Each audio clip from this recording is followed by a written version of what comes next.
পূজনীয় চরণ সভাপতি মহোদয়, সম্মুখে মহাপ্রভুর প্রিয় ভক্তগণ,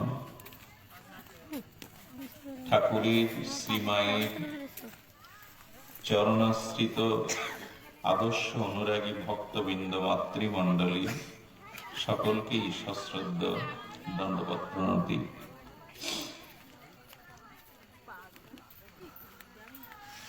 উত্তর কলকাতার সিমলা পল্লীতে 1863 খ্রিস্টাব্দে 12ই জানুয়ারি বিখ্যাত দত্ত পরিবারে পিতা বিশ্বনাথ দত্ত কলকাতা হাইকোর্টের সরকারি উকিল, তার দার্শনিক চিন্তাভাবনা এবং স্বামীজির যিনি মাতা ঠাকুরানী, গর্ভধারিণী মা ভুবনেশ্বরী দেবী, তিনি ভগবান নীলকণ্ঠের চরণে সমর্পিত, আশ্রিত এবং রামায়ণ মহাভারতের ভারতীয় যে বৈদিক সভ্যতার তিনি ছিলেন আদর্শ জননী, তারই তপসাধনায় এসেছিলেন ভারত আত্মা যুগনায়ক স্বামী বিবেকানন্দ। তার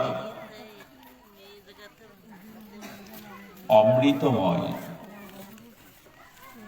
এবং যুগ প্রয়োজনে, যুগ সমস্যার সমাধানে তিনি ছিলেন ভাস্কর, চির উদ্দীপ্ত। তার জীবন কথা আপনারা বহুবার এখানে শুনেছেন। আমাকে মা আদেশ করেছিলেন দুটি ভাগবত কথা বলবার জন্য। তো স্বামীজির জীবন আদর্শ বা আলক্ষ্যকে সম্মুখে রেখে ভাগবতের একটি শ্লোক, শ্রীমদ্ ভগবদ গীতার ভগবান শ্রীকৃষ্ণ অখণ্ড অদ্বয় পরতত্ত্ব, সেই প্রসঙ্গে সামান্য আলোচনা। ভগবান শ্রীকৃষ্ণ তিনি গীতাতেই বিষাদগ্রস্ত অর্জুনকেই এই মহাবাণী শুনিয়েছিলেন, কলৈবং মাস্ম গমপাত্য নৈনত পর্যুদ্যতে ক্ষুদ্র হৃদয়ং দর্বল্যং ত্যক্ততিষ্ঠ পরম তপ। এই যে বাচ্চাগুলো খেলছে, এদের একটু যদি পাশে সরিয়ে দেওয়া যায়, কমিটির যদি কেউ থাকে। সব বসুন। সেটি হলো 12ই জানুয়ারি আমাদের সর্ববৃহৎ গণতন্ত্রপূর্ণ রাষ্ট্র ব্যবস্থায় ভারত সরকার যুব দিবস হিসাবে ঘোষণা করেছিলেন। স্বামীজির জন্মদিনটিকে ভারতীয় বৃহৎ গণতন্ত্রের রাষ্ট্রে যুবকদের অনুপ্রেরণার জন্য জাতীয় যুব দিবস হিসাবে ভারত সরকার ঘোষণা করে। কারণ প্রত্যেক ধর্ম, প্রত্যেক জাতি ঐকান্তিকভাবে স্বীকার করেছে যে জাতির যুবকরা শিক্ষা, সংস্কৃতি, আদর্শ উদ্বুদ্ধ নয়, সে জাতি কখনো সনুন্নত বা উন্নত জাতি হতে পারে না। এই জন্য যুবকদের যে প্রেরণা, তাদের যে আত্মস্মৃতি, আত্মবল, এটা স্বামীজি মতো আর কোন এই চিন্ময় নিত্য লোক হতে, অমৃত লোক থেকে এসে এমন আশা ভরসার কথা আর কেউ শোনায়নি।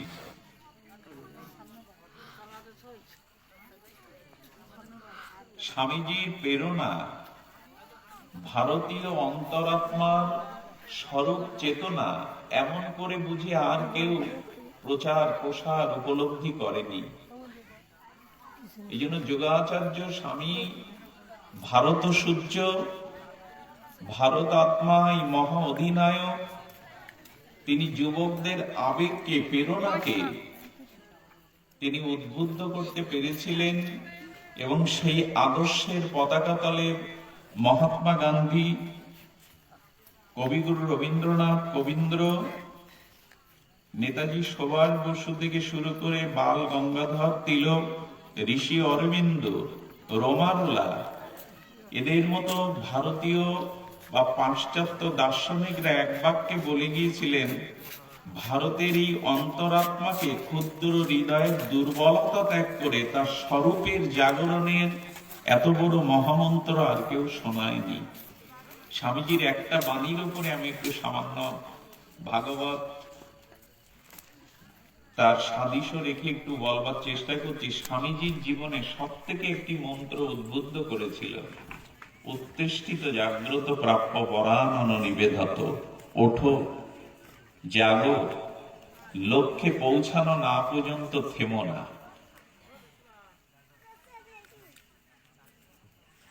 এবং এখানে ভগবান শ্রীকৃষ্ণ তিনি বলছেন, ক্ষুদ্র হৃদয়ন্দর্বল্লম ত্যক্ততিষ্ঠ পরম তপ। ভারতীয় বৈদিক ঋষিরা তাদের সাধন উপলব্ধি তত্ত্ব দ্বারা জানিয়েছেন, নাল্পে সুখমস্তি ভমাইব তত সুখম। অল্পতে সুখ নাই, ভমাই হলো প্রকৃত আনন্দ, প্রকৃত সুখ। এই যে অল্পতে সুখ নাই, এই অল্প বলতে যেটা আমাদের ভারতীয় আর্য মনীষীবৃন্দ তাদের সাধন উপলব্ধিতে জানিয়েছেন, আমি আমার, এটাই অল্প।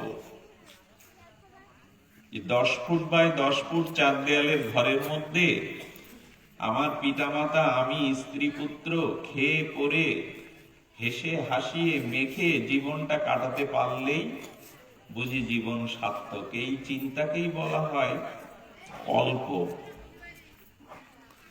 নাল্পে, এটা অল্প।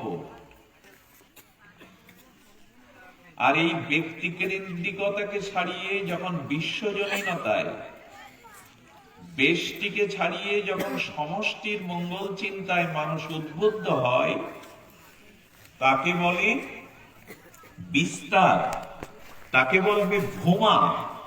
এই ভোমাতেই হলো সুখ। এই ভোমা কথাটি ভারতীয় ঋষিদের অনুভূতিলব্ধ, সাধন উপলব্ধিলব্ধ বাণী, যে বড় চিন্তা করো, আনন্দ বা সুখের অনুসন্ধান যদি করতে চাও তাহলে বৃহত্তমের কথা ভাবো। অল্পতে সুখ নাই। একটু দৃষ্টান্ত বলতে হয়, ছোট একটি মাছকে একটি জলের পাত্রে রেখে দিলে ও কিছুক্ষণ অক্সিজেনের অভাবে কিছুক্ষণ পর মারা যাবে। আচ্ছা, মাছটি যদি অন্তরাত্মা থেকে বিধাতার কাছে প্রার্থনা করে, প্রভু এই স্বল্প অক্সিজেনের অভাবে আমি ছটফট করছি, আমাকে একটু পুষ্করণীতে বা পুকুরে দিয়ে দাও। এখন চৈত্র মাসে পুকুরটাও যখন শুকিয়ে পদ্মমাক্ত কাদায় যন্ত্রণাকাতর মাছটি বলছে, প্রভু আমার আগের চাওয়াটা ঠিক হয়নি, তুমি আমাকে একটু নদীতে দিয়ে দাও। প্রবাহমান এই বাংলার নদীমাতৃক দেশের নদীগুলো তো মরে যাচ্ছে। নদী যখন শুকিয়ে মরে যায়, মাছটি বলছে বারবার আমি চাইতে ভুল করছি প্রভু, অল্প চেয়ে বসছি, তুমি আমাকে একটু অনন্ত সাগরের মাঝে যদি কোনো সহৃদয় ব্যক্তিকে প্রেরণা দিয়ে দিতে পারো। মাছটি যদি অনন্ত প্রবাহময় স্রোতস্বিনী সিন্ধুর মধ্যে গিয়ে পড়ে, তখন তার এই ক্ষুদ্রতা অবয়বে যন্ত্রণা কাতর হতে হয় না। আমি গত একবার বলেছিলাম, মায়েদের রন্ধনশালার ধোঁয়াগুলো ছোট্ট কুঠিরের মধ্যে আটকে গেলে ঝুলকালি হয়, কিন্তু যদি বাতায়ন দিয়ে সেই ধোঁয়াটা বিভু আকাশে উড়িয়ে দেওয়া যায়, ওখানে মেঘ সৃষ্টি হয়ে শীতল বৃষ্টির ধারায় জগৎকে স্নাত করে, মৃত বৃক্ষগুলো জীবন ফিরে পায়। অল্পের মধ্যে থাকলে ঝুলকালি হয়, বৃহত্তম গেলে মেঘ সৃষ্টি হয়ে পৃথিবীকে শীতল করে, ধরিত্রীকে। এই জন্য স্বামীজির জীবন ছিল, ভগবান শ্রীকৃষ্ণ গীতায় বলেছেন, ক্ষুদ্র হৃদয়ন্দর্বল্লম ত্যক্ততিষ্ঠ পরম তপ। অল্পকে চেয়েও না জীবনে। এই অল্পই হলো এই আমি আমার নিয়ে যে আত্মকেন্দ্রিকতা, স্বার্থপরতা, এই হলো নাল্পে, অল্প। আপনারা জানেন উত্তাল তরঙ্গায়িত সমুদ্রের জল গর্জন প্রমাণ, তরঙ্গায়িত উর্মিমালা নয়ন মনকে আনন্দ দেয়।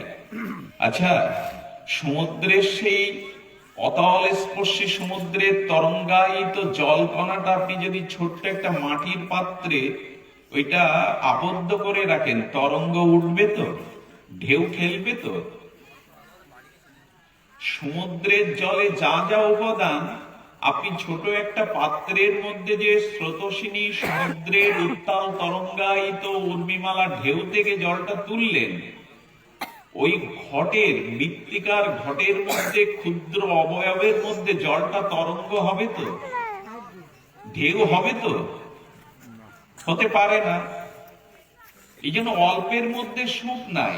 সমুদ্রের জলে তরঙ্গ আছে, উর্মি আছে, তার নয়ন অভিরাম তরঙ্গায়িত উর্মিমালার নয়ন মনকে আনন্দ দেয়। কিন্তু মৃত্তিকার বা কোনো পাত্রের মধ্যে আবর্তিত ওই ক্ষুদ্র আশয়ের মধ্যে জলটি তরঙ্গায়িত হয় না, গর্জন প্রমাণ হয় না।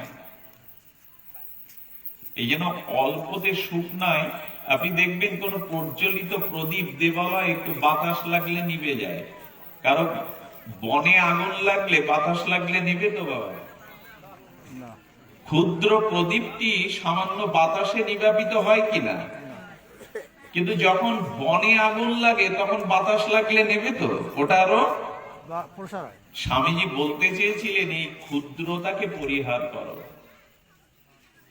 আর সেটি ভারতীয় অন্তরাত্মা ঋষিদের অনুভূতিলব্ধ সাধনার কথা, নাল্পে সুখমস্তি অল্পতে সুখ নাই। এই কথাটি আমাদের ভারতীয় দর্শনের মূল স্তম্ভ। নিজের জন্য তুমি জগতে আসো নাই। শ্রীকৃষ্ণ চৈতন্য মহাপ্রভু প্রেমাবতার, ভারতে যত অবতার গণ এসছেন, স্বামী বিবেকানন্দ স্বীকার করেছেন চৈতন্য দেবের প্রেম দান। তিনি ভারতবর্ষের এই অন্ধকারাচ্ছন্ন যুগে মহাপ্রভু প্রেমের বাণী শুধু শোনাননি, প্রতিটি জীবের মধ্যে এই ভগবত প্রেমকে তিনি সঞ্চিত করেছিলেন। তার অভিনব অভিযাত্রা, হরিনাম সংকীর্তন এবং ব্রজপ্রেমের ধারায় সেই মহাপ্রভু পর্যন্ত তার জীবনের একটি পয়া সারা বিশ্বকে প্লাবিত করেছে। এই শব্দটি, ভারত ভূমিতে জন্ম হইল যার, জন্ম সার্থক করি কর পর উপকার। এটা শ্রীকৃষ্ণ চৈতন্য ভগবানের এক উদারময় আমাদের উপলব্ধিগত বাণী। ভারত ভূমিতে জন্ম হইল যার, জন্ম সার্থক করি কর পর উপকার। আগে নিজে আত্ম উপলব্ধি করে সার্থক হও এবং অন্যকে উপকার করো। আমি দেখছিলাম মা এখানে প্রতি বছর দান দেন। এখানে অনেক সামাজিক মাঙ্গলিক, এখানে অনেক আত্মপীড়িত, অনেক সেবা কার্যকর রামকৃষ্ণ সেবাশ্রম এটি নিবেদনের, এটি জীব সেবার একটি মূর্তিমন্ত বলা যায়। এটি একটু মূর্তিমন্ত একটি ক্ষেত্র। স্বামী বিবেকানন্দ এই রামকৃষ্ণ মঠ মিশন প্রতিষ্ঠা করেছিলেন তিনি মানুষের আত্মকল্যাণের জন্য। কিন্তু শাস্ত্র বলছে প্রকৃত দান কোনটি? আমরা অনেকেই বলে থাকি অন্নদানই কলিযুগের শ্রেষ্ঠ দান। ঠিক নয়। শাস্ত্রে বলেছে অনেক দানের মধ্যে অনাশ্রিতকে আশ্রয় দান, বস্ত্রহীনকে বস্ত্র দান, ক্ষুধার্তকে অন্ন দান, পিপাসার্তকে জল দান, কন্যাদায়গ্রস্ত পিতার কন্যা দানের জন্য দান। দান তো অনেক প্রকার, তার মধ্যে তিনটি দানকে ভারতীয় দর্শন বা শাস্ত্র শ্রেষ্ঠ বলেছেন। তার মধ্যে তৃতীয় নম্বরে আছে অন্নদান, আর দ্বিতীয় নম্বরে আছে শিক্ষাদান। আচ্ছা, যেখানে অন্ন সেখানে শিক্ষা বা জ্ঞান আসবে এমন নয়, কিন্তু যেখানে জ্ঞান বা বিদ্যা আছে ওখানে অন্ন আসতে বাধ্য, লক্ষ্মী আসতে বাধ্য। এই জন্য অন্নদানের থেকে শ্রেষ্ঠ হলো শিক্ষাদান। আরেকটি অপর পরাদান বিদ্যা আছে, সেই দানটি হলো আত্মস্বরূপ স্মৃতি দান। একমাত্র আধ্যাত্ম ধর্মের দ্বারাই মানুষের অনন্ত জন্মের কামনা বাসনা প্রসূত অজ্ঞানতা মায়া মোহ দূর করে যার চিত্ত মাঝে স্বরূপকে জাগরণ, এই বাচ্চাগুলি কারা? আগে একবার বললাম, এটা একটু সরিয়ে দিই। তো ধর্ম বা আধ্যাত্ম দানের দ্বারা মানুষের অবচেতনাকে চেতনায় উদ্বুদ্ধ করে তার প্রকৃত স্বরূপকে উপলব্ধি করানোই হলো শ্রেষ্ঠ দান। এইটা পারে একমাত্র ধর্মের দ্বারা। সদ্গুরুর চরণাশ্রয় পূর্বক আধ্যাত্ম সাধনার ধর্মের আশ্রয়ের দ্বারা মানুষ তার অনন্ত জন্মের পাপময়, অপরাধময়, অজ্ঞানময় এই ক্ষুদ্রতাকে ছাড়িয়ে নিজের স্বরূপ ভিত্তিতে জেগে উঠতে পারেন। এই জন্য ধর্মদানই হলো জগতের শ্রেষ্ঠ দান। মহাপ্রভু পরোপকার বলতে বলেছেন যে তুমি মানুষের চেতনাকে জাগিয়ে দাও, তার আত্মবোধ, আত্মস্মৃতিকে জাগিয়ে দাও। ওই যে মা বলছিলেন তোমার ভিতরে অনন্ত শক্তি নিহিত আছে, তুমি তার জাগরণ করো। আচ্ছা, এখন তো শীত, মাঘ মাস, শৈত্যপ্রবাহ, আপনি কিছু শুকনো কাষ্ঠ আনলেন।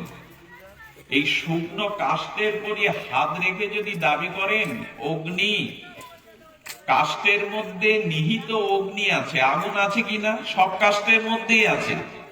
এখন শুকনো কাষ্ঠের উপরে হাত রেখে আগুন দাবি করলে আগুন পাবেন তো? অথচ কাঠের ভিতরে নিহিত অগ্নি তত্ত্ব আছে, আছে কিনা? প্রতিটি কাঠের মধ্যে কুটস্থ ভেতরে অগ্নি আছে, কিন্তু কাঠের উপরে হাত রেখে অগ্নি দাবি করলে আপনি পাবেন কি করে? কাঠটাকে ঘর্ষণ করুন। এই ঘর্ষণ ক্রিয়া দ্বারা অব্যক্ত কুটস্থ অগ্নিটা যখন বাইরে প্রকাশ পাবে, তখন অন্ধকার দূর হবে, ভয় দূর হবে এবং শীত জড়তাও দূর হবে। স্বামীজি বলতে চেয়েছিলেন প্রত্যেকের ভিতরে সেই ভগবানের চিত্তন, মামৈ বংশ জীবলোক জীবভূত সনাতন, সেই সনাতন চিন্ময় শাশ্বত অজর অমর আত্মা আছে। সদ্গুরুর চরণাপন্ন হয়ে আধ্যাত্ম বিজ্ঞানের দ্বারা, আধ্যাত্ম সাধনার দ্বারা তুমি সেই ভেতরের কুটস্থ আত্মজ্ঞানকে, আত্মস্মৃতিকে জাগিয়ে দাও। এটাই হলো শ্রেষ্ঠ দান। আর এটা একমাত্র হয় সদ্গুরু, সদ্ভাবাপন্ন, ভাগবত অনুশীলনকারী, ঋদ্ধি সিদ্ধি অনুভূতি সম্পন্ন সৎ মহাপুরুষের সংস্রবে গেলে তার কৃপা দৃষ্টিতেই কেবল আমাদের এই শক্তি দান হয়। আমাকে একজন আস্তে আস্তে প্রশ্ন করেছিলেন, বাবা ভগবান তো সবখানে আছে, সর্বং খলিদং ব্রহ্ম, মন্দির করার কি দরকার? প্রশ্নটি আপনারা বুঝতে পারছেন? সর্বং খলিদং, সব জায়গায় যদি ঈশ্বর থাকে তাহলে একটা ঘর তৈরি করে কেন্দ্র করার কি দরকার? সব জায়গায় তো ঈশ্বর। তিনি একটু যুক্তিবাদী। আমি তাকে বললাম বাতাস কি সবখানে আছে? হ্যাঁ, বাতাস ছাড়া তো কোনো স্থান নেই। তাহলে পাখা টানাও কেন?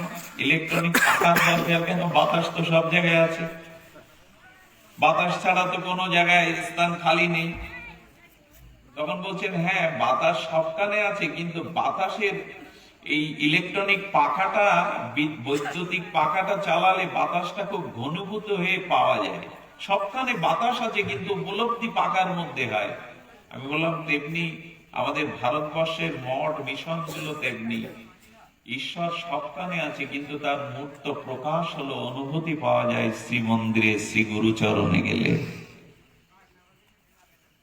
আচ্ছা, বাতাস কি পাখায় দেয়? আচ্ছা, আপনি একটা হাত পাখা নিলেন গরমে, ওকে নিজে নিজে বাতাস দিতে পারবে? আপনার শ্রীহস্ত দিয়ে তো, বা কারো শ্রীহস্ত দিয়ে তো বল প্রয়োগ করতে হবে। এই যে পাখাটা, ইলেকট্রনিক যে পাখাটা, বৈদ্যুতিক পাখা, এতে বিদ্যুৎ সংযোগ না করলে বাতাস পাবেন তো? তার মানে পাখা বাতাস দেওয়ার জন্য স্বতন্ত্র ক্ষমতা রাখে না। পাখাটি পরতন্ত্র। বৈদ্যুতিক শক্তিটাই হলো মূল পাখাকে বাতাস দানে সহায়তা করে। যেমন আমাদের আত্মজ্ঞানকে জাগানোর জন্য আমাদের আক্ষরিক বিদ্যা, অন্নদান, বস্ত্রদান এগুলি যথেষ্ট নয়, এগুলি প্রয়োজন বটে, কিন্তু মূল দানটি হলো কোন সদ্গুরুর চরণে, কোন অনুভূতি সম্পন্ন সাধকের, মহাপুরুষের আদর্শকে গ্রহণ করে তার চরণ প্রান্তে বসে তাকে প্রণামের দ্বারা, সেবার দ্বারা, জিজ্ঞাসার দ্বারা আমার সেই আত্মজ্ঞানকে জাগিয়ে দেওয়ার নামই হলো ভারতীয় দর্শন, বৈদান্তিক দর্শন। এটাই স্বামীজি বলতে চেয়েছিলেন। দুর্ভাগা আমরা তার এই তেজোদীপ্ত ভারত সূর্যের উদ্দীপ্ত আলোয় আমরা আজও আলোকিত হতে পারিনি। আজ যুব সমাজ, আজ আমাদের বৈদান্তিক এই আদর্শ থেকে আমরা অনেক দূরে। শুধু ভক্তগণ, স্বামীজির মা ছিলেন আমাদের ভগবান আশুতোষ, সত্যম শিবম সুন্দরম, শিবের উপাসক। এবং স্বামীজিকেও বলা হয় তার মধ্যে শিব কল্পতরুর, কারণ মা ভুবনেশ্বরী দেবী তপস্যার দ্বারাই পেয়েছিলেন। আমি আপনাদের একটা কথা শুধু শোনাই, ধ্রুবের মায়ের জন্য ধ্রুব পরম ভক্ত হতে পেরেছিল। প্রহ্লাদের মা কয়াদুর জন্যই প্রহ্লাদ ভক্তরাজ হতে পেরেছিল। তেমন বিশ্বনাথ দত্ত মহাশয়, তিনি উকিল ছিলেন, যুক্তিবাদী দার্শনিক মানুষ ছিলেন। এই জন্য স্বামীজির মধ্যে যুগপৎ যেমন যুক্তি দর্শন ছিল, কিন্তু ভাগবত ভক্তিটা সৃজন করেছিলেন তার মা ভুবনেশ্বরী দেবী। আজ এখানে যে কজন মা আছেন, আমি আপনাদের কাছে নিবেদন করব, একটি সন্তানের জীবনে এই ভাগবত জ্ঞান, আধ্যাত্ম অনুভূতিটা 80% মা দান করে, 20% পিতার কাছ থেকে পাই আমরা। আমাদের যুগাচার্য স্বামী বিবেকানন্দের একজন আদর্শ অনুসারী ছিলেন, তিনি ভারতের প্রাক্তন প্রয়াত প্রেসিডেন্ট এপিজে আব্দুল কালাম। এনাকে আমি দেবতার জ্ঞান করি। ওনার অকৃতদার এই মানুষটি ভারতের পরমাণু বিজ্ঞানী চেয়ারম্যান ছিলেন। 5 বছর ভারতীয় রাইসাল হিলে প্রেসিডেন্টের পদে ছিলেন, আর 5 বছর সর্বদলীয় ভাবে তাকে প্রেসিডেন্ট করতে চাইছিল, তিনি নেননি। তার মৃত্যুর পর একটি কম্পিউটার, কয়েকটি বই ছাড়া কিছু পাওয়া যায়নি। তার জীবনটাই ছিল উৎসর্গকৃত। উনি স্বামীজির একান্ত অনুসারী ছিলেন। এই এপিজে আব্দুল কালাম বলেছিলেন, পৃথিবীতে 100টা বিশ্ববিদ্যালয়ে একটি সন্তানকে যতটা মানুষ না করতে পারে, পৃথিবীতে 1000 আদর্শ শিক্ষক একটা ছাত্রের জীবনে যতটা কল্যাণ বয়ে না আনতে পারে, তার অধিক পারে তার গর্ভধারিণী মা। এই জায়গাটায় আজ নষ্ট হতে বসেছে। মা ভুবনেশ্বরী দেবী খুব শিক্ষিতা ছিলেন না, উনি গৃহিণী ছিলেন, কিন্তু বেদ, রামায়ণ, জপ ছাড়া থাকতেন না।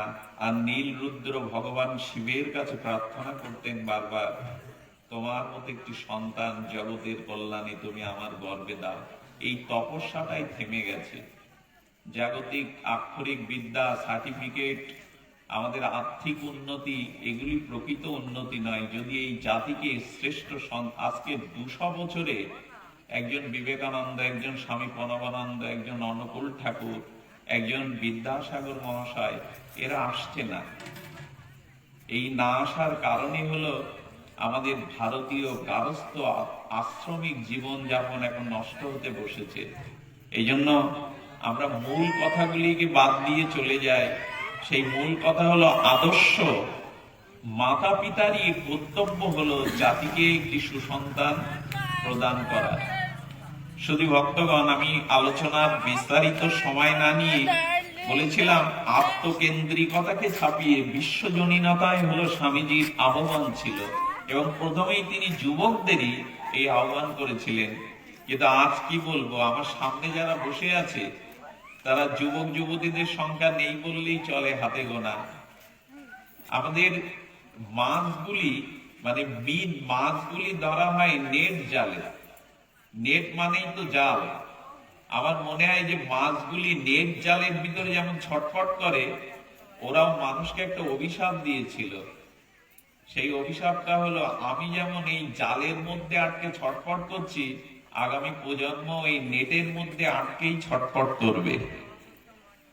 এই যে নেট ব্যবহারটা, ইন্টারনেট ব্যবহারটা যুবক যুবতীদের মধ্যে যেভাবে বেড়ে গেছে, এর সার্বিক কল্যাণের দিকটা এখন থেমে গেছে। শতকরা 40% যুবক যুবতীরা এখন মানসিক রোগগ্রস্ত। এদের ডাক্তার দেখানোর প্রয়োজন। এর একটাই কারণ, রাত জেগে কোনো মহৎ উদ্দেশ্য সামনে লক্ষ্য না থাকার কারণে এই নেটেই এরা আটকে গেছে। আমি অনেক যুবক যুবতীর কাছে ব্যক্তিগত আলাপ করে দেখেছি, তাদের জীবনের লক্ষ্য উদ্দেশ্য শ্মশানের চিতায় রূপান্তরিত হয়েছে শুধুমাত্র নেটে। এই জন্য আপনাদের সন্তানকে যথাযথ আদর্শ পারিবারিক ভাবে যদি ধর্মচর্চা শুরু না করেন, তাহলে এই সারদা আশ্রমের বছরান্তে এরকম আলোচনা সভা কারো পরিবর্তন করতে পারবে না। পারিবারিক আদর্শ যদি না গঠন হয়, ভিত যদি গঠন না হয়, তাহলে সুসন্তানের আশাও করা যাবে না, আর এই জাতিকেও জাগানো যাবে না। আপনাদের ঠাকুর শঙ্করের ভগবান শিব ছিলেন আমাদের রামকৃষ্ণদেবেরও পরম উপাস্যা তত্ত্ব। আমি একটু ভগবানের শিব তত্ত্ব একটু গুরুত্বপূর্ণ এই বিষয় প্রেক্ষাপটে বলে বিশ্রাম করি। আচ্ছা, ভগবান শিব মা গিরিজার পাণিগ্রহণ হাত যেদিন ধরতে যান, মানে বিবাহ করতে যান, কিসের পিঠে উঠে গিয়েছিলেন? আমরা তো ট্যাক্সিতে যাই, বাসে যাই, কিসে গিয়েছিলেন জানেন? ভগবান শঙ্কর উনি বৃষ বাহনে, মানে ষাঁড়ের উপরে বিয়ে করতে যাচ্ছেন। তো শঙ্করকে বলছেন ভগবান শিবকে, মানুষ ট্যাক্সিতে যায়, বিমানে যায়, গাড়িতে যায়, প্রভু বললেন গাড়ি তো ভাড়া করতে হয়, যা অপরের কাছ থেকে নিতে হয় চেয়ে তা আবার দিতে হয়, আমি আমার স্বতন্ত্র বস্তুতেই যাচ্ছি। আচ্ছা ভগবান, তুমি আর কিছু পেলে না, বৃষতে কেন? ভগবান শিব বলছেন বৃষ তত্ত্বটা আমরা জানি না। ভাগবতের প্রথম স্কন্ধে বৃষকে ধর্মের সাথে সাদৃশ্য করা আছে, অর্থাৎ বৃষ মানে ষাঁড়কে ধর্মের মূর্তি বা বিগ্রহ রূপে প্রতিভাত করা হয়েছে। ভাগবত পরীক্ষিত মহারাজের সামনে দেখানো হলো না গাভীকে, বৃষকে, ষাঁড়কে। ভগবান শিব বললেন যদি সংসারে প্রবেশ করতে চাও, তাহলে ধর্মকে আশ্রয় করে প্রবেশ করো। বৃষ মানে এখানে ধর্মের প্রতীক। ভগবান শঙ্কর উনি বৃষতে উঠেছেন। এটা আমাদের সন্তানদের এগুলো এখন শেখানো হয় যে ভগবানের বাহন বৃষ কেন। আসলে বলছে ধর্মকে আশ্রয় করেছে, তো বিবাহ করবে, সন্তানাদি পৃথিবীতে আনবে, সংসার আশ্রমে প্রবেশ করছো, তুমি ধর্মের আশ্রয় নিয়েছো। তো এই বৃষ হলো ধর্মতত্ত্ব, তার আশ্রয়ে ভগবান শঙ্কর চলেছেন। কিন্তু একটা অদ্ভুত কি জানেন? আচ্ছা, বৃষের সম্মুখে তো বসবে কেউ আসীন হলে, ভগবান শিব পিছন দিকে ফিরে বসেছে। আমরা যখন ওই দেল হয় তখন দেখেছি ভ্যাঙর যিনি সাজেন শিব, তিনি উল্টো ঘোরেন। তো ভগবান শিবকে জিজ্ঞাসা করা হচ্ছে তুমি বৃষের উপরে বসেছো, ঠিক আছে, তো পেছনে ফিরে বসেছো কেন? কি অদ্ভুত তত্ত্ব জানাচ্ছেন ভগবান শঙ্কর। বললেন বৃষরূপ ধর্মের উপরে বসে কেউ যদি স্বভাব পরিবর্তন না করে, স্বভাব বিপরীত পরিবর্তন না করে, তাহলে ধর্মের আশ্রয় তার বিনাশের কারণ হয়। যদি মান সম্মান, লোকের কাছে পূজা উপাধি পাওয়ার জন্য, বা জগতে খুব ভালো থাকবো, মৃত্যুর পরে স্বর্গ পাবো, এরকম কামনা বাসনা সম্মানের আশায় কেউ ধর্মকে আশ্রয় করে এই ক্ষুদ্র স্বার্থে, তাহলে জানবে ধর্মের আশ্রয় করে যে স্বভাব পরিবর্তন হয়নি, যে বিপরীত দিকে যায়নি, আত্মমুখী হয়নি, তার ধর্ম আশ্রয়বিদ। এখন এটাই সমাজে বেশি চলছে।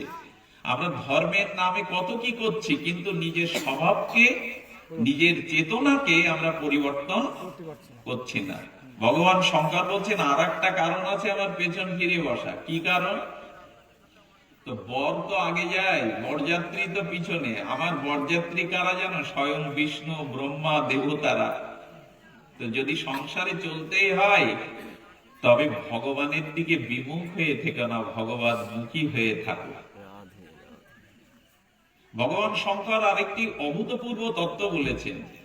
শঙ্করের কথা বললে স্বামীজি সন্তুষ্ট হবেন, কারণ স্বামীজি ছিলেন শিব কল্পতরুর অংশ অবতার। এই জন্য আজ ভগবান শঙ্করের একটু মহত্ব দিয়ে আমাদের জীবনকে সাজাতে চেষ্টা করি। গীতায় ভগবান বলেছেন মানুষের এখন সব থেকে মানসিক দুর্দশার কারণ হলো মানুষের ভিতরে কোনো সন্তোষ নেই। সন্তোষ বোঝেন তো? নিশ্চয়ই বোঝেন, আপনারা বিজ্ঞ শ্রোতা। অনুকূল প্রতিকূল, রোগ শোক, জন্ম জরা মৃত্যু, এই অনিত্য কাল কবলিত সংসারে ভগবান বলেছেন সর্বদা সন্তুষ্ট থাকতে চেষ্টা করো। আমরা অনেক সময় নবগ্রহের জন্য ব্যতিব্যস্ত হই না, নবগ্রহে এই গ্রহ দোষ, গ্রহ দোষ। স্বামীজি বলতেন কি, নবগ্রহের উপরে আর একটা গ্রহ আছে, ওই গ্রহের শরণাপন্ন হও, তাহলে নবগ্রহের দোষ সব কেটে যাবে। স্বামীজি বলেছেন ওই গ্রহের নাম হলো ভগবানের অনুগ্রহ। রাধে রাধে। এই যে নবগ্রহের কোপানলে আমরা পড়েছি, এই শনির কোপ, রাহুর কোপ, স্বামীজি বলছেন কি ভগবানের অনুগ্রহ রূপ গ্রহের দিকে দৃষ্টি দাও। আর বলছেন যে নদীর যেমন দুটো কুল থাকে, সংসারে তো ওই অনুকূল আর প্রতিকূল।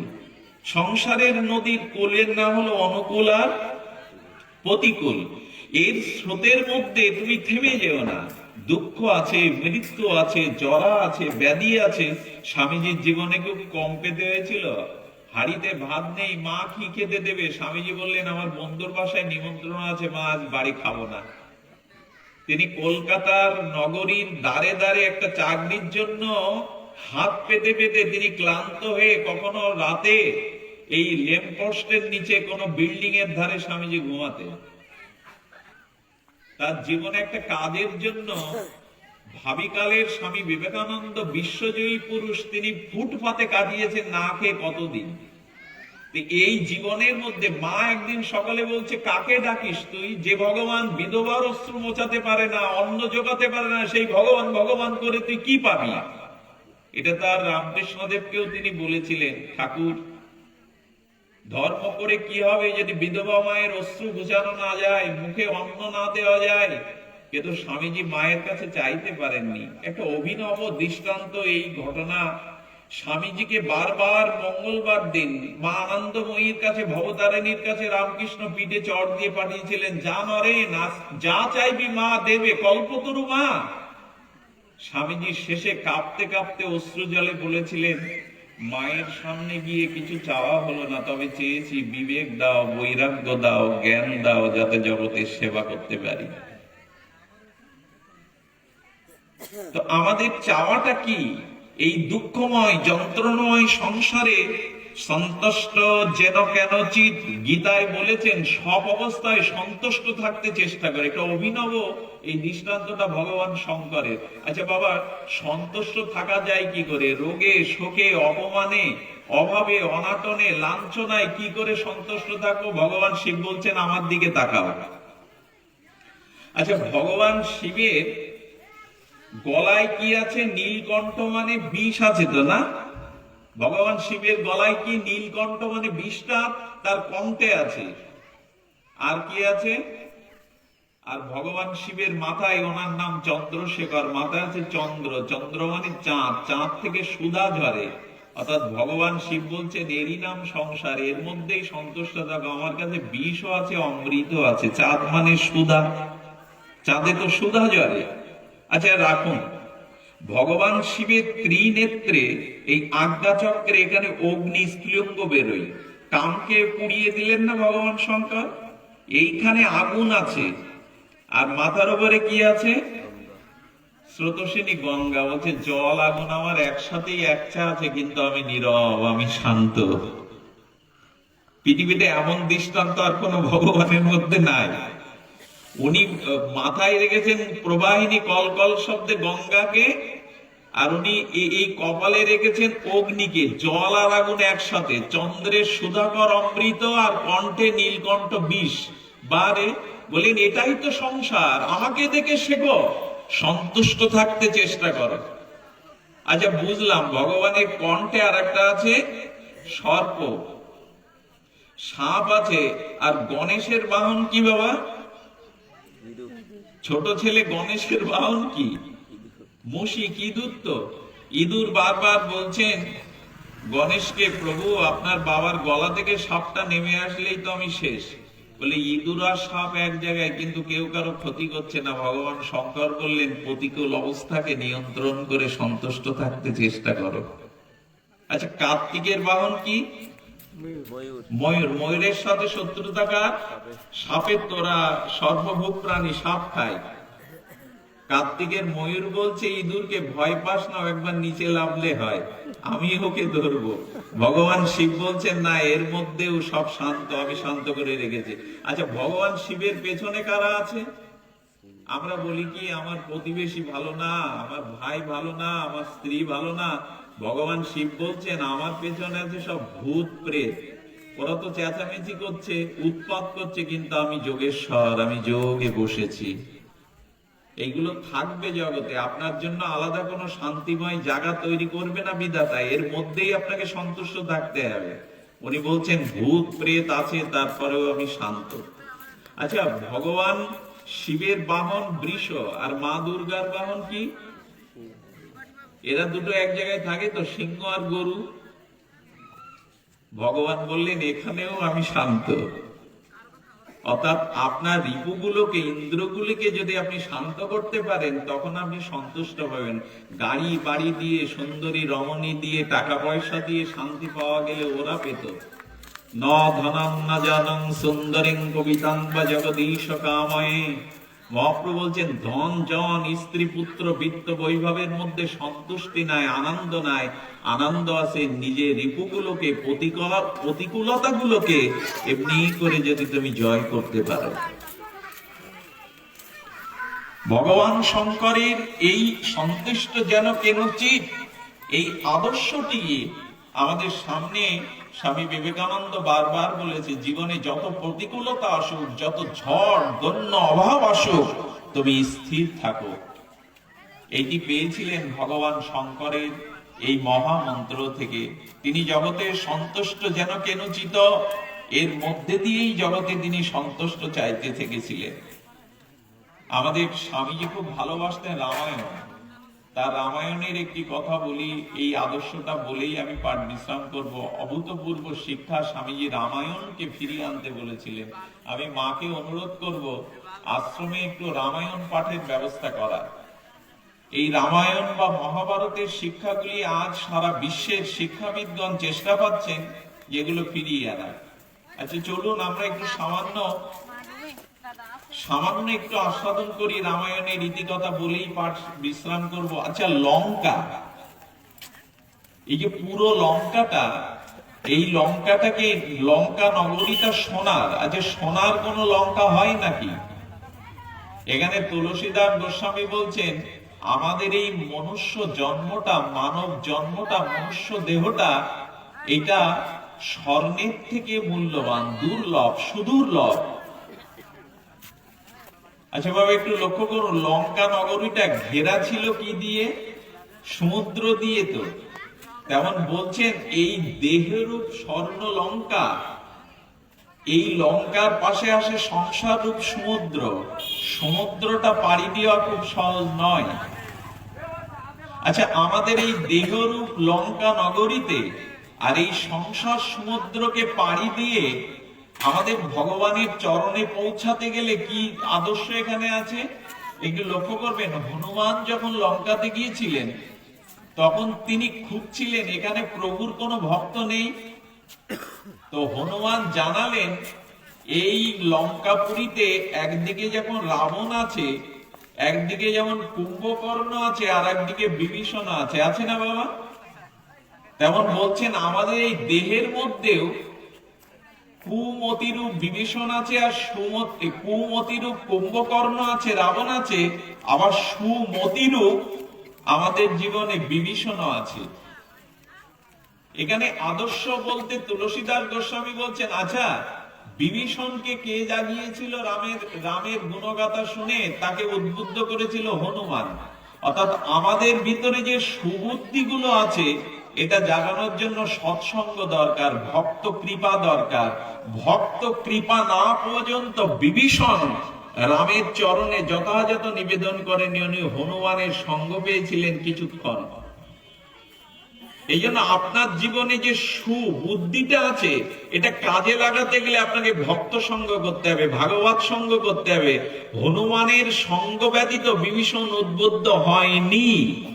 আচ্ছা, হনুমান জাগালো বিভীষণকে, আর কুম্ভকর্ণকে কে জাগালো? কে জাগালো বাবা? কুম্ভকর্ণকে জাগালো রাবণ। অর্থাৎ আপনার ভিতরে যে কুমতিটা আছে, এই কুমতি, দুর্মতিকে এটা অসৎসঙ্গের দ্বারাই জেগে ওঠে। তুলসীদাস অপূর্ব দৃষ্টান্ত দিয়েছেন, ভক্তের দ্বারাই আপনার সুমেধাটা জেগে উঠবে, সুবুদ্ধিটা, আর অভক্তের দ্বারাই আপনার কুবুদ্ধিটা জেগে উঠবে। এইটা রামায়ণ শিক্ষা দিচ্ছেন, বারবার জেগে ওঠো। যদি সৎসঙ্গ, এই জন্য বারবার বলছেন তুলায়াং লবেনা পিনা সর্গং না পুনর্ভবং ভগবৎ সঙ্গী সঙ্গস্য মর্তনাম কিমতাশিষ। আমি আপনাদের চরণে সংক্ষিপ্ত সময়ের জন্য এইটুকু নিবেদন করব, আমাদের বর্তমান প্রজন্ম শুধু নয়, আমরা আসুন একটু ভোরবেলা ব্রাহ্ম মুহূর্তে শয্যা ত্যাগ আর একটু গুরুজনকে প্রণাম করা অন্তত শেখায়। আজকের এই মহান দিনে আমি আপনাদের একটু অনুরোধ করব, এই প্রভাতে অর্থাৎ ব্রাহ্ম মুহূর্তে শয্যা ত্যাগটা, এই অভ্যাসটা গড়ে তুলুন। স্বামীজি তার সারা জীবন ব্যাপী এই ব্রাহ্ম মুহূর্তকেই উনি বেছে নিয়েছিলেন এবং বলেছিলেন আপনার জীবনের অধিকাংশ কল্যাণ আত্ম উপলব্ধি এই ব্রাহ্ম মুহূর্তে। কিন্তু আজ আমাদের ভারতবর্ষের সন্তানরা সূর্যের উদয় দেখে না, অর্থাৎ রাত জেগে তারা বারবার বলছেন। আমাদের এক স্বামীজি তখন কলকাতাতে উনি কল করতে এসছেন রাত 11টায়, একটা সংবাদ, খুব জরুরি সংবাদ, কিন্তু যতবার কল দেন তখন তো মোবাইলের সময় না, ওই যতবার উনি কল দেন বলেন বিজি। উনি 1.5 ঘন্টা বসে সুযোগ না পাওয়ার পর সেই যিনি ওখানে সত্ত্বাধিকারী তিনি বললেন, স্বামীজি যদি খুব জরুরি থাকে তবে রাত 4:30টায় আসেন। 4:30টায় উনি রিং করলেন, নাম্বারে সংযোগ পেয়ে গেলেন। স্বামীজি তারপরে প্রবচন বলেছিলেন রাত 11টায় বিজি থাকে, লাইন ফাঁকা থাকে না। যদি ভগবানের সাথে যোগাযোগ করতে চাও, জীবনের আত্মকল্যাণ চাও, তাহলে ব্রাহ্ম মুহূর্তেই যোগাযোগ করো, একটু উপাসনা করো। আমি এখানে খুব নিশ্চিত করে বলতে পারি 80% জন মানুষ ব্রাহ্ম মুহূর্তে এখন ওঠে না। আমরা বড় বড় কথা শুনে, লীলা শুনে কি করব? ব্রাহ্ম মুহূর্তে শয্যা ত্যাগ একদিন মাত্র করেননি দশরথ। প্রজাগণ আঙুল তুলে বললে এই রাজ্যে এই বছর দুর্ঘটনা ঘটবে, অভাব ঘটবে, যে রাজা ব্রাহ্ম মুহূর্তে ওঠে না। আচ্ছা, সবই সময় বাতাসটা থাকে, ব্রাহ্ম মুহূর্তের সময়টা অনেকে ব্রহ্ম মুহূর্ত বলে, ব্রহ্ম মুহূর্ত হয় না, এটা ব্রাহ্ম মুহূর্ত হবে। এই সময় বাতাসটা তো নির্মল কেন, পবিত্র কেন জানেন? অনন্ত ঋষি মুনিদের পবিত্র আত্মাটা ঘুরে বেড়ায় বাতায়নে, এই জন্য ওদের পরশে অত নির্মলতা, অত বিশুদ্ধতা বিরাজ করে। এই জন্য প্রভাতে শয্যা ত্যাগ এবং প্রভাতে ঈশ্বরের জপ দেন, এটি যতদিন ফিরে না আসবে আমাদের আধ্যাত্ম জীবন শুরুই হবে না। আর একটু অপূর্ব কথা বলি, প্রণাম করুন। পিতা মাতা গুরুবর্গকে প্রণাম করা শেখান। আমি আশ্রমের পক্ষ থেকেই বলবো, আপনি নিজে শুরু করুন, সন্তানদের শেখান। ভগবান শিবের একজন উপাসক ছিল কাশীতে, তিনি উপাসনা করে আশুতোষকে সন্তুষ্ট করে বললেন আমি পুত্রহীন, আমার কোনো সন্তান নাই। ভগবান শিব বললেন সন্তান আমি দিতে পারি, ওর 5 বছর পরমায়ু। বললেন প্রভু আপাতত তাই দেন, পরমায়ু যাই হোক, আমি তো নিঃসন্তান। পরে যে এতটা দুঃখ পেতে হবে উনি বুঝতে পারেননি।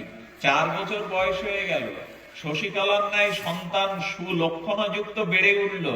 তার পিতার 1 বছর বাকি থাকতে কাশীর গঙ্গার ঘাটে একটা কুটির তৈরি করে বললেন সাধুদের ডেকে, এর উপায় কি, আর 1 বছরের আয়ু বাকি আছে। বলেন আজ থেকে এখানে বসে যাকে দেখবে সে ছোট বড় তার পায়ে হাত দিয়ে প্রণাম করে আশীর্বাদ নেবে।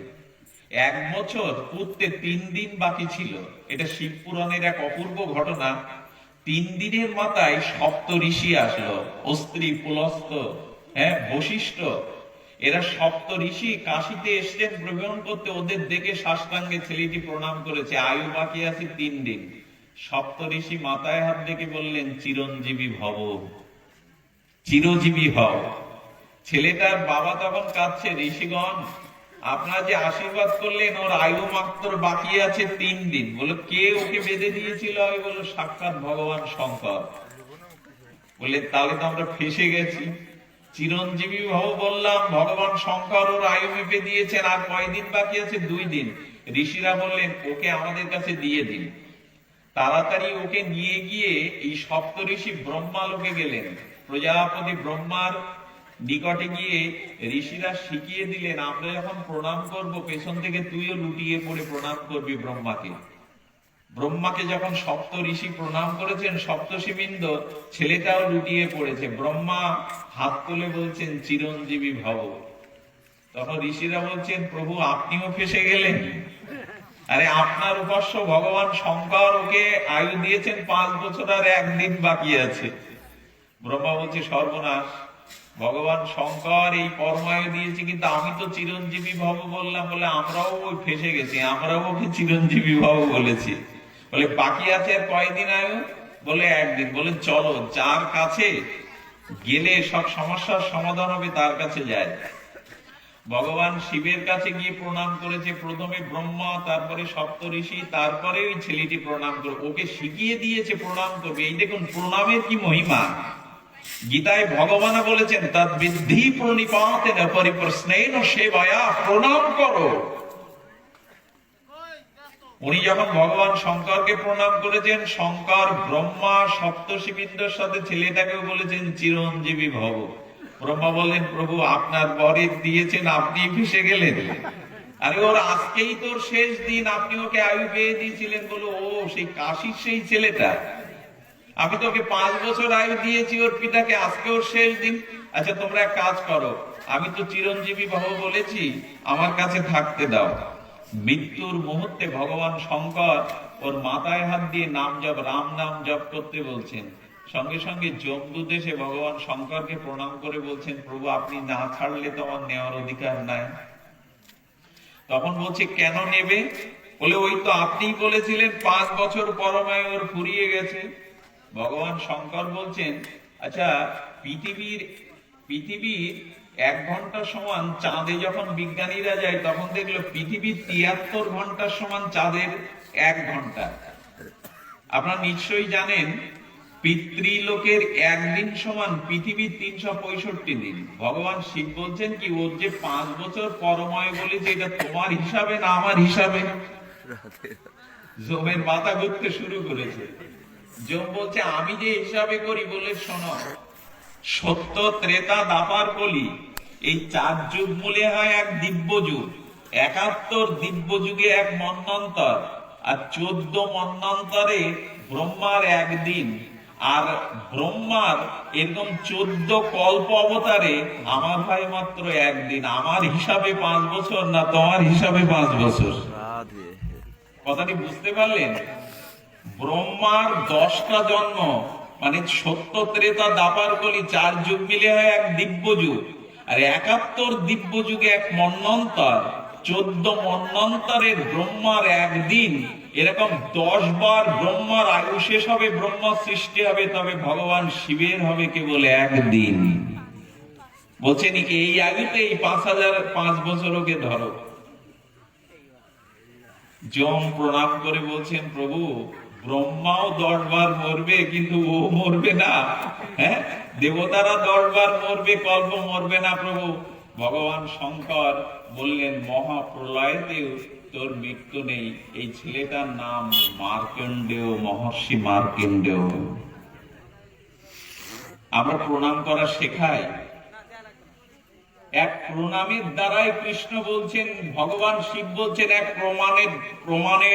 প্রণামের দ্বারাই কেবল ব্রহ্মারও 10 কল্প আয়ু পেয়ে গেল মহর্ষি মার্কণ্ডেয়।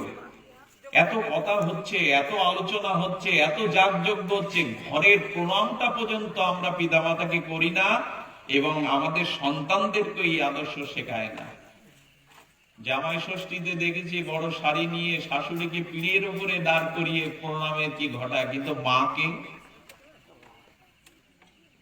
এই জন্য খুব বড় কথা না বলে স্বামী বিবেকানন্দ বলেছিলেন, আক্ষরিক জ্ঞানটা হাতে খড়ি যার কাছ থেকে পাই তিনিই প্রকৃত গুরু। উনি যদি অক্ষর জ্ঞান না করিয়ে দিতেন, আমরা মাধ্যমিক, উচ্চ মাধ্যমিক, বিশ্ববিদ্যালয়ের অক্ষর জ্ঞান পেতাম না। এই জন্য বাড়ির শিক্ষাটি ভালো করার জন্য স্বামীজি খুব জোর দিয়েছিলেন যে প্রতিটি আশ্রম হবে গৃহ আশ্রম। শুধু এই আশ্রম না, প্রতিটি গৃহ, কারণ বানপ্রস্থ, সন্ন্যাস, ব্রহ্মচর্য আশ্রমের জননী হলো গারস্থ আশ্রম। গারস্থ আশ্রমের যদি এই অন্তত ব্রাহ্ম মুহূর্তে শয্যা থাকার প্রণামটা না হয়, তাহলে সব বৃথা যাবে। আমি এখানেই বিশ্রাম করছি এই কথা বলে, রাবণ জাগায় কুম্ভকর্ণকে, এই জন্য তার অকাল মৃত্যু হয়।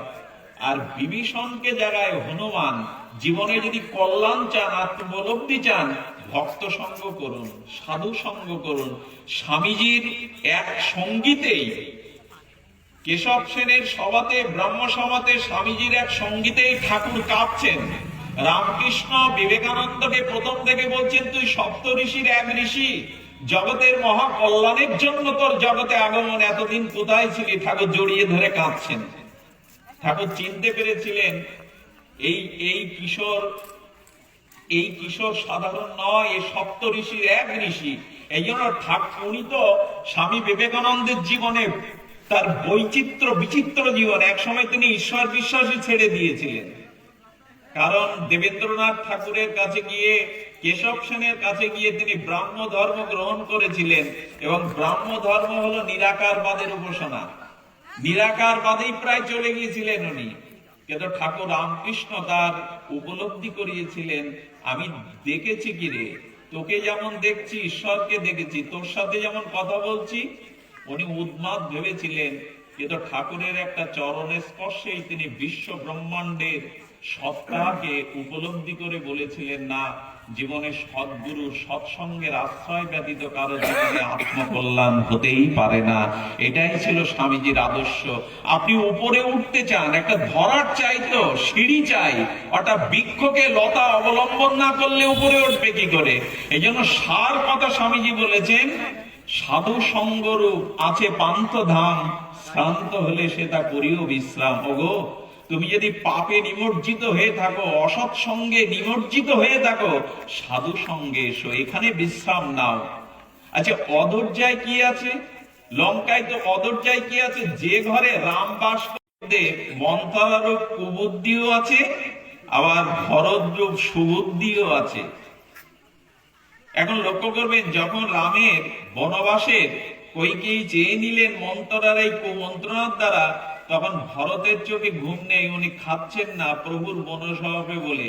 আর ওই একই বিষয়ে মন্থরারও ঘুম নেই আনন্দে, ভরত রাজা হবে বলে।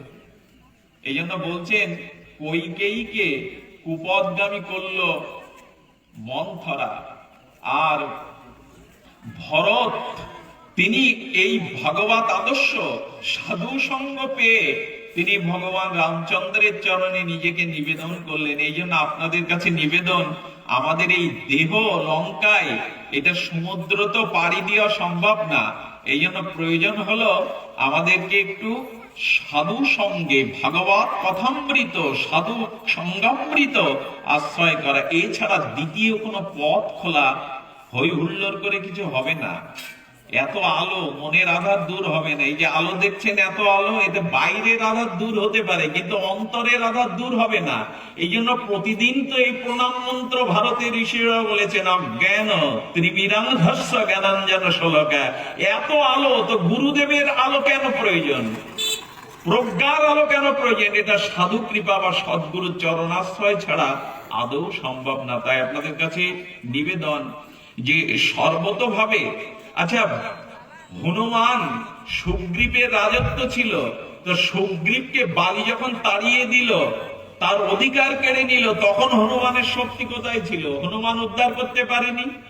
কিন্তু না, যতদিন তিনি রামের কৃপা না পেলেন, রামের চরণে আশ্রয় না গ্রহণ করলেন, ততদিন হনুমানের শক্তিও জাগরিত হয়নি। আপনিও সদ্গুরুর চরণে দীক্ষা শিক্ষা নিয়ে সাধন ভজনে উপলব্ধি করুন, তখন আপনার শক্তি জেগে যাবে। আর সব থেকে বলবো, আপনাদের একটু ভগবানের নামকে গ্রহণ করার কথা। এই কলিযুগে ঘোর তপস্যা আমাদের দ্বারা সম্ভব নয়। ঠাকুর রামকৃষ্ণই বারবার বলতেন, হাতে তালি দিয়ে সকাল সন্ধ্যা তুলসী তলায় হরি নাম করে, এই নারদীয় ভক্তি কলিযুগের শ্রেষ্ঠ তপস্যা।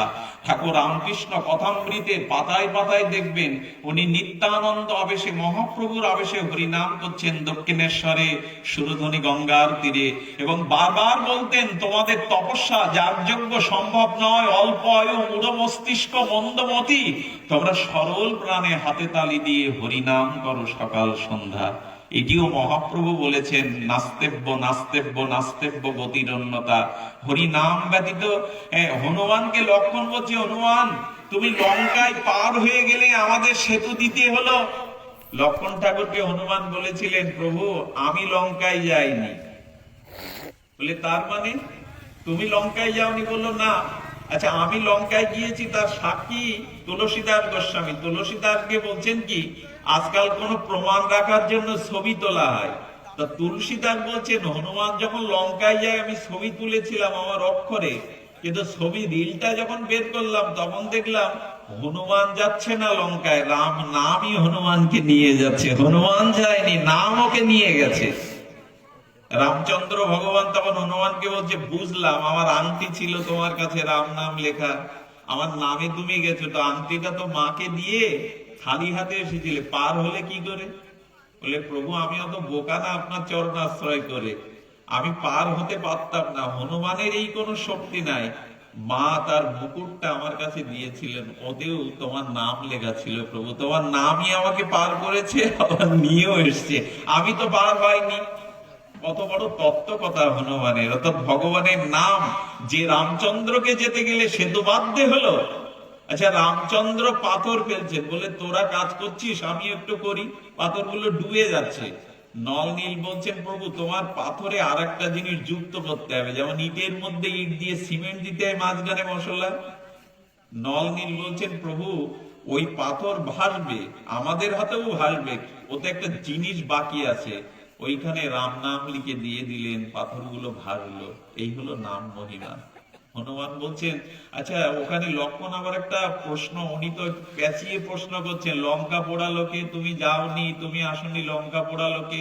বলেন, যেদিন সীতাহরণ করে রাবণ, সেদিন আমার প্রভুর বিরহ অনালে লঙ্কা সেই দিনই পুড়ে গেছে, আমি তো কেবল একটু বাতাস দিয়ে আসছি, আমি তো কেবল একটু বাতাস বইয়ে দিয়েছি, আগুন তো যেদিন মা সীতাহরণ হয় ওই দিনই প্রভুর বিরহ অনালে লঙ্কা পুড়ে ছারখার হয়ে গেছে। আপনাদের কাছে নিবেদন করব, অনেক দূর থেকে আমার আজকে একটা অনুষ্ঠান ছিল, তো সেটাকে উপেক্ষা করে এসেছে, এই জন্য আমি স্বামীজিকে বড় ভালোবাসি। আমি 9 বছর বয়স থেকে ভাগবত প্রচারে আমি স্বামীজির কথা প্রত্যেকটি অনুষ্ঠানে প্রায় আমার মুখেই চলে আসে, আমি পারি না তাকে এড়িয়ে যেতে। আমি গৌড়ীয় বৈষ্ণব, আমি গৌড়ীয় বৈষ্ণবের ভাবাদর্শ ব্রজ আশ্রিত, কিন্তু স্বামীজি আমার জীবনের অন্যতম একজন আদর্শ।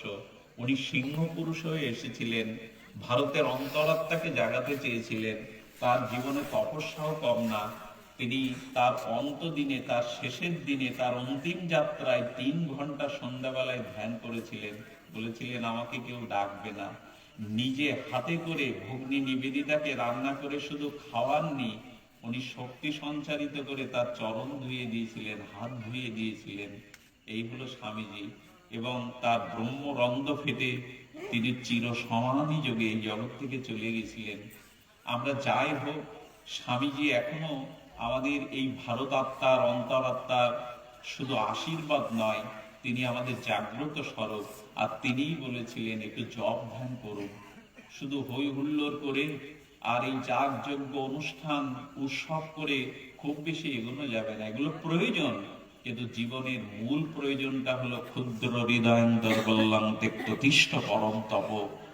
জাগান নিজেকে, নিজের ভিতরে অনন্ত সেই ছাই চাপা আগুনকে একটু সৎসঙ্গে হরিনাম দ্বারা নাড়িয়ে দিন। আপনার ভেতরেই আপনি পারেন। সময় কিন্তু কারো হাতে নাই, আমারও যেমন নাই, আপনাদেরও নাই। আমাদের আয়ু যেভাবে ফুরিয়ে আসছে, সময় যেভাবে সংকীর্ণ হয়ে আসছে, আমাদের সময় নাই। জেগে উঠুন। আর নয়, আমি শ্রাবন্তী মাকে মা বলেই ডাকি। যদি বলেন তুমি বৈষ্ণব, তো মার আদর্শে তোমার কি করে? আমি একটা জিনিস দেখলাম, এই পল্লী প্রান্তরের বঙ্গ বসুন্ধরা কোন গর্ভধারিণী রত্নগর্ভার গর্ভে উনি এসেছিলেন। একটা নারী জাতি, যেখানে আপনারা জানেন এই একবিংশ শতাব্দীর উন্নত শিক্ষা দীক্ষায় কিভাবে নারী নির্যাতন আমাদের সমাজে বেড়েছে, কিভাবে নারী নির্যাতন শুধু নয়, আমাদের নারীদের প্রতি যে অত্যাচার হচ্ছে, ইতিপূর্বে এই ঘটনাগুলো ঘটেনি। কিন্তু লক্ষ্য করুন, একটি নারী জাতিতে জন্ম নিয়ে এই একটা অজ পাড়াগাঁয়ের মধ্যে এসে তিনি কিভাবে মানুষের সেবার দ্বারা উদ্বুদ্ধ হয়েছেন, শুধু একটি কারণে, মানুষের ভিতরে যদি সতীত্ব থাকে, মানুষ যদি সৎ হয়, মানুষ যদি কোনো আশ্রয়কে অবলম্বন করে, তখন তার জীবন বিস্তারময় হতে বাধ্য।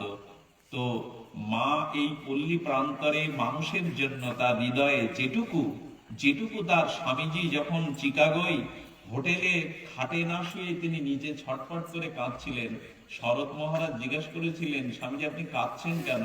বললো, আমার ভারতবর্ষের অসংখ্য নরনারী না খেয়ে ফুটপাতে শুয়ে আছে, আমি তাদের আত্মা হয়ে এই খাটে ভালো খাদ্য ভালো শয়ন আমার শোভা পাচ্ছে না। ওদের কথা ভেবে স্বামীজির চোখ দিয়ে জল পড়ছিলেন। পরের দুঃখে যারা কাঁদতে শেখেনি, পরের দুঃখে যাদের হৃদয় গলে না, তারা কি মানুষ? তাদের মতো মানুষ কোটি কোটি জন্মারণ মূল্য, তাতে জগতের বসুন্ধরার কি এসে যায়? তো এই যাদের জীবন ব্যক্তি সত্য কেন্দ্রিকতাকে ছাপিয়ে যারা মানুষের কল্যাণে জগৎ জীবের কল্যাণে একটু নিবেদিত হয়েছেন, তাদের মধ্যে উনি একজন। আমি ওনার দীর্ঘায়ু কামনা করি এবং আপনারা আশীর্বাদ করবেন। একটি নারী জাতি যেখানে তার অস্তিত্ব টিকিয়ে রাখতে পারছে না, সারা বিশ্বব্যাপী নারী নির্যাতন অত্যাচার, ঘরে ঘরে শুধু নয়, নগর প্রান্তরে খবরে কাগজ পত্রিকা বাস্তবতায় তাই বলছে।